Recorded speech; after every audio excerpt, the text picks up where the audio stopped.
আসলে নিখোঁজের ১২ ঘণ্টা পর একটি পুকুর থেকে নিহত লিমন ও মানিক হোসেন নামের দুজন মাদ্রাসার শিক্ষার্থীর মরদেহ উদ্ধার করেছেন পুলিশ। সাভার উপজেলার প্রতিনিধি মশিউর রহমানের রিপোর্ট।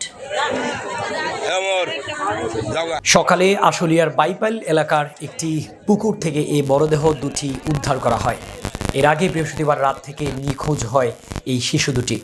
নিহত ১১ বছর বয়সী লিমন হোসেন পাবনা জেলার আমিনপুর থানার রতন মিয়ার ছেলে এবং ৮ বছর বয়সী মানিক হোসেন জামালপুর জেলার মাদারগঞ্জ থানার জিয়াউল হোসেনের ছেলে।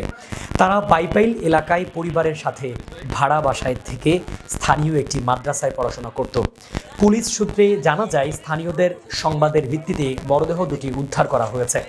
ময়নাতদন্তের প্রতিবেদন পেলে মৃত্যুর প্রকৃত রহস্য সম্পর্কে জানা যাবে।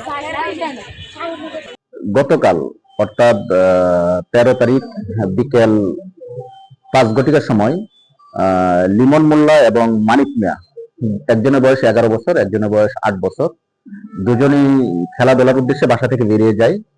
বের হয়ে যাওয়ার পর রাত ৮টা পর্যন্ত যখন আর বাসায় ফিরে নাই, তখন তাদের যে অভিভাবক আছেন তারা তাদেরকে খোঁজাখুঁজি শুরু করেন। এক পর্যায়ে তারা তাদেরকে পায়নি। আজকে ১৪ তারিখ ভোর ৫:৩০টার দিকে স্থানীয় লোকজন দেখতে পায় যে আমাদের বাইপাইল ওখানে জনক হাবিবুর রহমানের একটা পুকুর আছে, ওই পুকুরে দুজনের মৃতদেহ, দুটো বাচ্চার মৃতদেহ বেশি থাকতে দেখে আমাদের ট্রিপল লাইনে পুলিশকে সংবাদ দেয়। তো আমার পুলিশ ঘটনাস্থলে উপস্থিত হয়, উপস্থিত হয়ে তাদেরকে তুলে নিয়ে এসে তাদের সুরক্ষাল করে। এবং আমাদের কাছে প্রাথমিকভাবে যেটা মনে হচ্ছে যে এটাকে ড্রাউনিং বলা যায়, কারণ আমাদের সুরক্ষাল করাকালীন সময় তাদের বডিতে কোনো আঘাতের চিহ্ন পাইনি। তারপরও এটার প্রকৃত ঘটনা জানার জন্য এবং সঠিক ইতিহাসটা জানার জন্য আমাদের পোস্টমর্টম পর্যন্ত অপেক্ষা করতে হবে। তো আমরা লাশ সুরক্ষাল করে পোস্টমর্টমের জন্য প্রেরণ করেছি এবং এই সংক্রান্তে এখন পর্যন্ত কেউ আমাদের কাছে কোনো অভিযোগ করেনি।